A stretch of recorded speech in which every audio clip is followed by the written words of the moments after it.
Praise the lord. ప్రభువైన యేసుక్రీస్తు నామంలో మీ అందరికీ మా హోసన్న మినిస్ట్రీస్ తరపున హృదయపూర్వకమైన వందనాలు తెలియపరుస్తున్నాను. ప్రభు మిమ్మల్ని ఆశీర్వదించి దీవించునుగాక.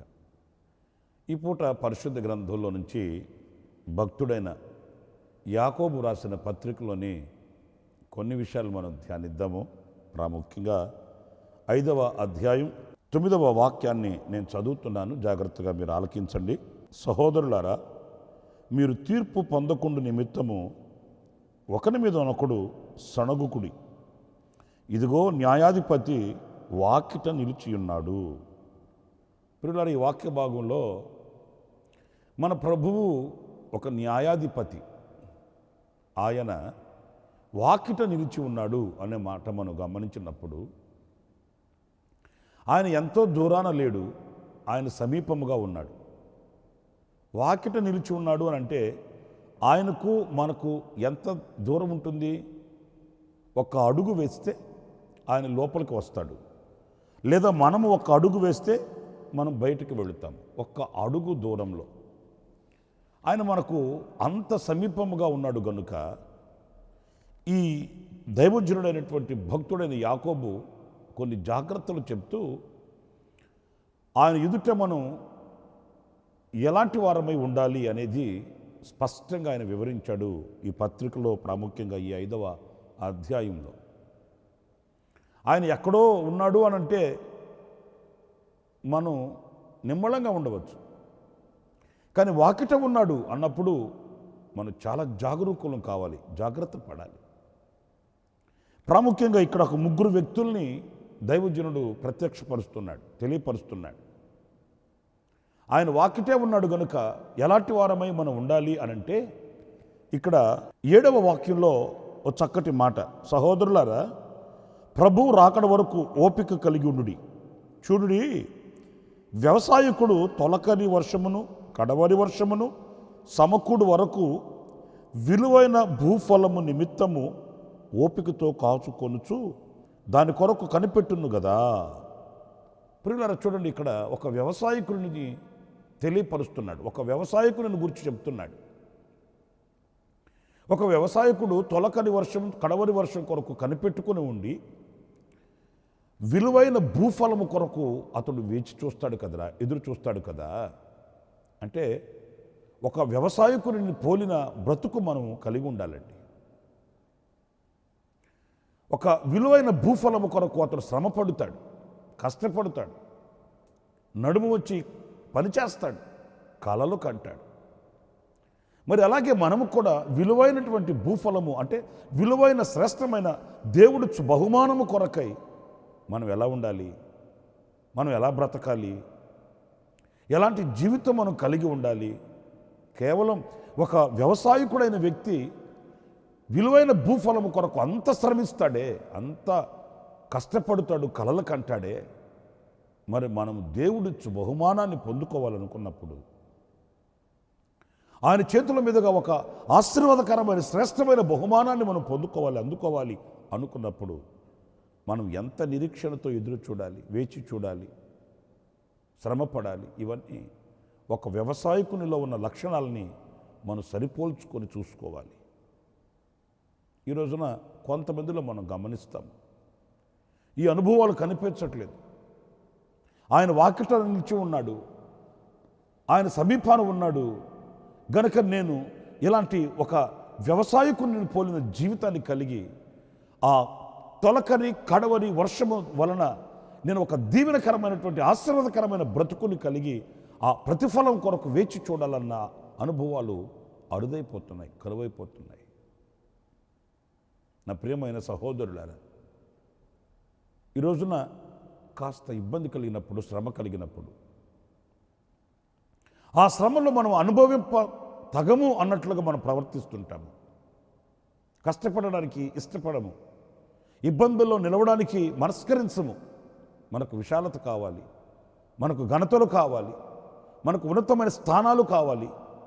మనం ఘనమైనటువంటి బ్రతుకులో అనేకులకు మనం ఘనతాస్పదంగా కనబడాలి. ఇదే కోరుకుంటాం. కానీ ఈ ఘనతాస్పదమైనటువంటి అనుభవాలకి పునాది ఏంటి?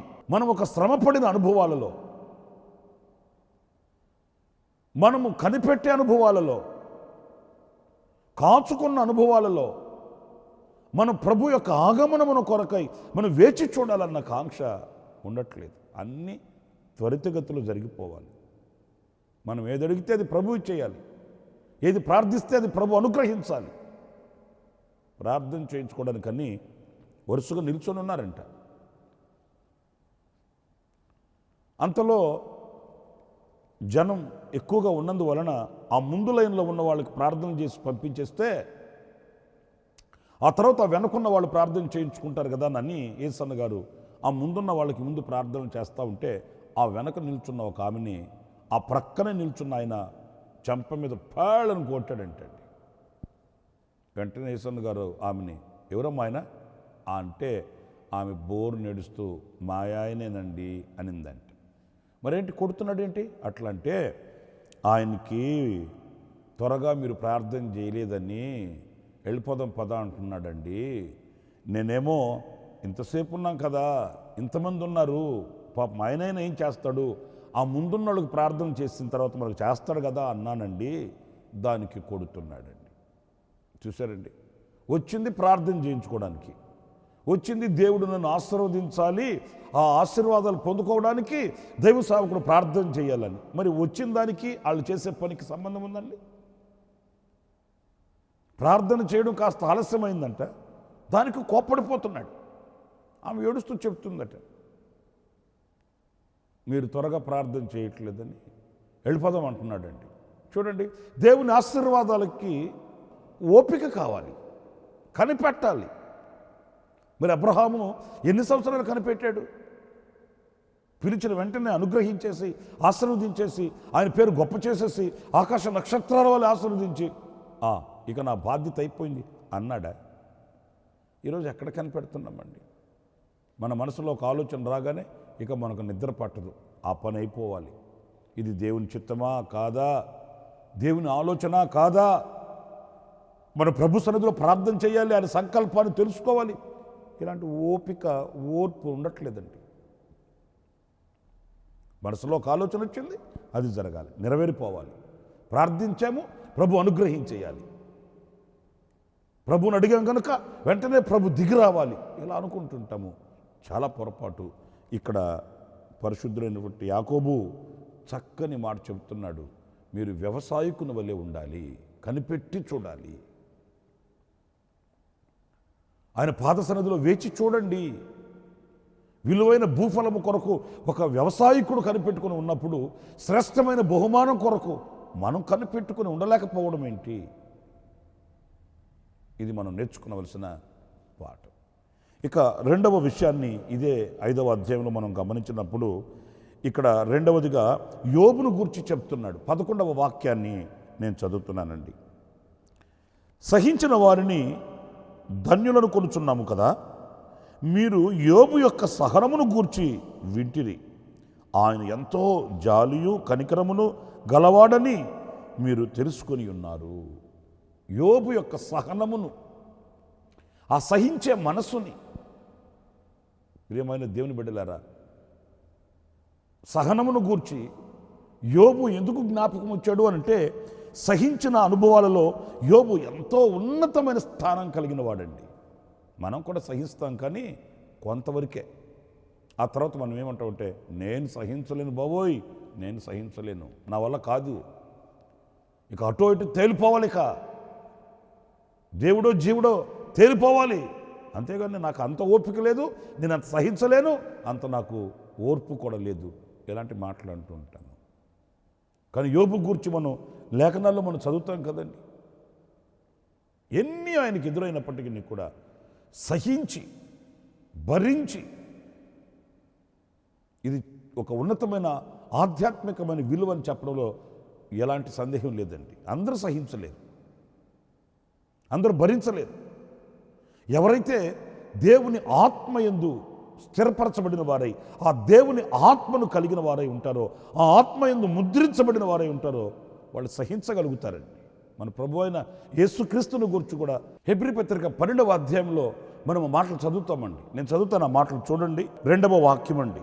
మనము కూడా ప్రతి భారమును సులువుగా చిక్కులు పెట్టు పాపమును విడిచిపెట్టి విశ్వాసమునకు కర్తవ్యం దాన్ని కొనసాగించువాడనైన యేసు వైపు చూచుచు మన ఎదుట ఉంచబడిన పందెములో ఓపికతో పరిగెత్తుదము. ఆయన తన ఎదుట ఉంచబడిన ఆనందము కొరకై అవమానములను నిర్లక్ష్యపెట్టి సిలువను సహించి దేవుని సింహాసనం యొక్క కుడిపార్శ్వమున ఆసీనుడై ఉన్నాడు.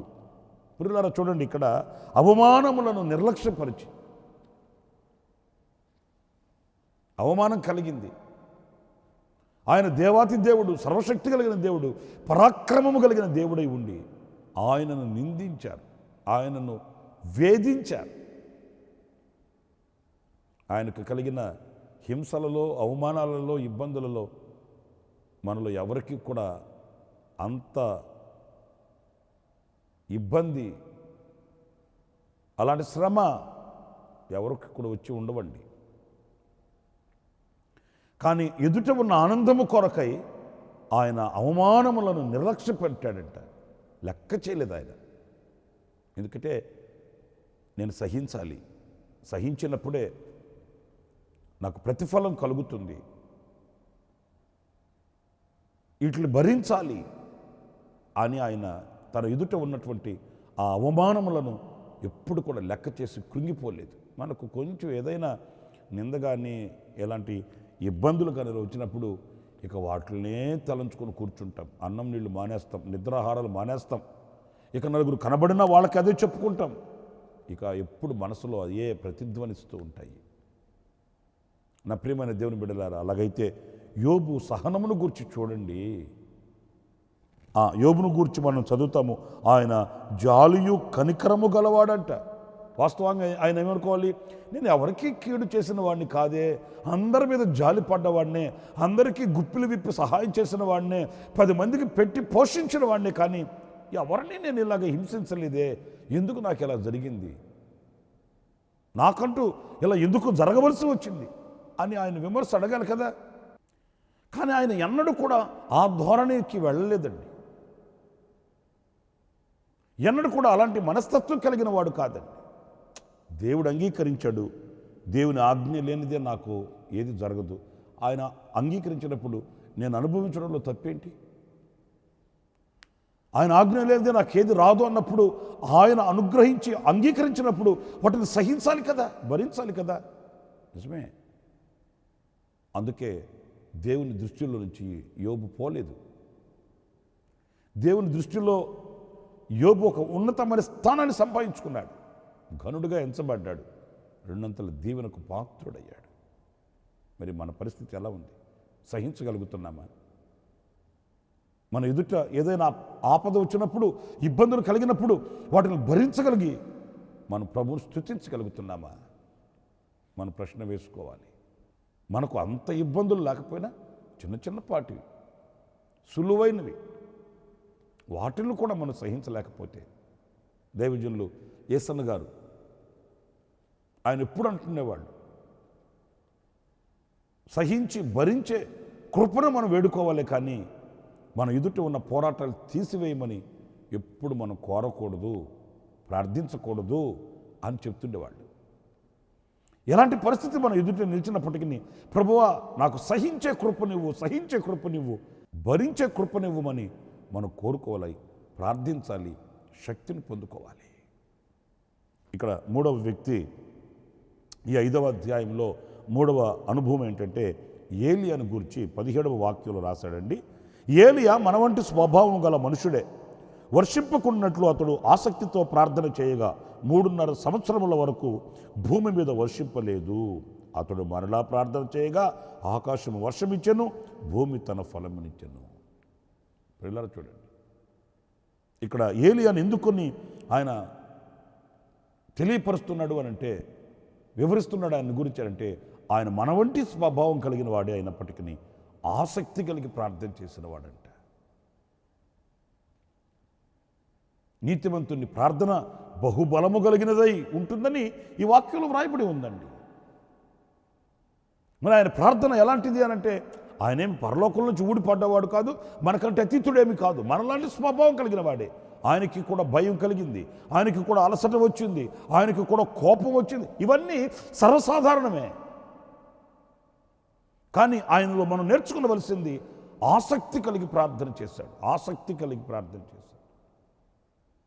అలాంటి ప్రార్థన అనుభవం, శాసించగలిగినటువంటి శక్తిని పొందుకునే ప్రార్థన అనుభవం. ఏదో నామకావాస్తికి ప్రార్థన చేయడం కాదు.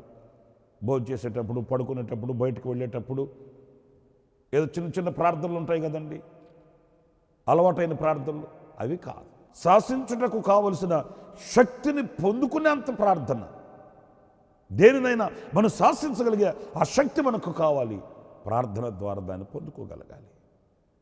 అంత శక్తి కలిగినటువంటి ప్రార్థన అనుభవం ఈరోజున మనం కలిగి ఉన్నామా?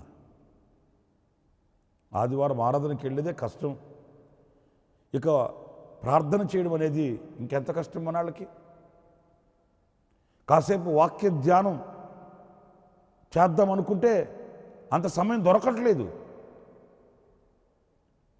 కాసేపు ధ్యానంగా కూర్చొని ప్రభు సన్నిధిలో మనం ఆ ధ్యానము ద్వారా దైవ సంకల్పన తెలుసుకుందామంటే అంత సమయం దొరకట్లేదు. ఎందుకంటే కార్యక్రమాలు ఎక్కువైపోయాయి. నా ప్రియ సహోదరులను ఆలోచించండి. ప్రార్థనలో ఒక శక్తి మనకు కలుగుతుంది, ప్రార్థనలో మనకు బలము కలుగుతుంది. ఆ బలము ద్వారా మనం శాసించగలుగుతాము. మరి ఏలియా మన వంటి స్వభావం కలిగిన వాడే అయినప్పటికీ ఆయన సృష్టిని శాసించలేదా? యెహోషువ మన వంటి స్వభావం కలిగిన వాడే సృష్టిని శాసించలేదా? మోషే శాసించలేదా? ఇవన్నీ మనకు మన ఎదుట నిలిచిన సత్యాలు. కానీ ఆ స్థితికి మనం చేరుకోలేకపోతున్నాం, ఆ స్థితికి మనం వెళ్ళలేకపోతున్నాం. ఆ ప్రార్థన ఆసక్తిని మన గుండెల్లో మనం అలవర్చుకోలేకపోతున్నాం. ముగ్గురు వ్యక్తుల్ని ఈ వాక్యంలో మనం ధ్యానిస్తూ వచ్చాము. వ్యవసాయకుడు, యోబు, ఏలియా. వారి వలె వారి అనుభవాలలో మనం పాలిభాగస్థులమై మనం సిద్ధపడాలి. ఎందుకంటే ఆయన వాకిటి దగ్గరే ఉన్నాడు. మనకు ఆయనకి ఎంతో దూరం లేదు గనుక సిద్ధపడాలి. ఇలాంటి అనుభవాలు అలవర్చుకోవాలి. అలాంటి కృప దేవుడు మనందరికీ అనుగ్రహించునుగాక. తలలోంచండి, చిన్న ప్రార్థన. జీవాధిపతి అయిన ప్రభువా, మీకు వందనాలు నైనా. మా పితరుడు యాకోబు రాసిన మాటల్ని మేము ధ్యానించుకుంటూ వచ్చాము స్వామి. మీరు వాకిటి దగ్గర నిలిచి ఉన్నారు. మిమ్మల్ని మేము ఎలా ఎదుర్కోవాలి, ఎదుర్కొనుటకు ఎలా మేము సిద్ధపడాలి? ముగ్గురు వ్యక్తులు మా ఎదుటి పెట్టారు. వ్యవసాయకుని వలె, యోబు వలె నాయన, వ్యవసాయకుని వలె కాచుకొని ఉండే అనుభవం, యోబు వలె సహించే అనుభవం, ఏలియా వలె ప్రార్థన అనుభవం మేము కలిగి ఉండడానికి సహాయం చేయండి. మాకు మంచి వివేకమును, ఆలోచనిచ్చి, స్థైర్యమును, ధైర్యమునిచ్చి నడిపించి, కరుణా కటాక్షములతో, కృపాక్షేమాలతో నడిపించమని మమ్మల్ని మీకు అప్పగించుకుంటూ యేసు నామములో ప్రార్థించి వేడుకొనుచున్నాను తండ్రి. ఆమేన్. ఆమేన్. ప్రభు మిమ్మల్ని ఆశీర్వదించి దీవించి ఘనపరచునుగాక. ఈ దినమంత విశేషమైన కృప నా దేవుడు మీకు సమృద్ధిగా అనుగ్రహించుగాక. ఆమేన్. ప్రతి దినము ఈ అనుదిన కృపాది సందేశాల కొరకు, ఇంకా మరిన్ని ఆత్మ సంబంధమైన సందేశాల కొరకు ఈ మా యూట్యూబ్ ఛానల్ ని సబ్స్క్రైబ్ చేసుకోండి. Pastor Ramesh, Kosanna ministries.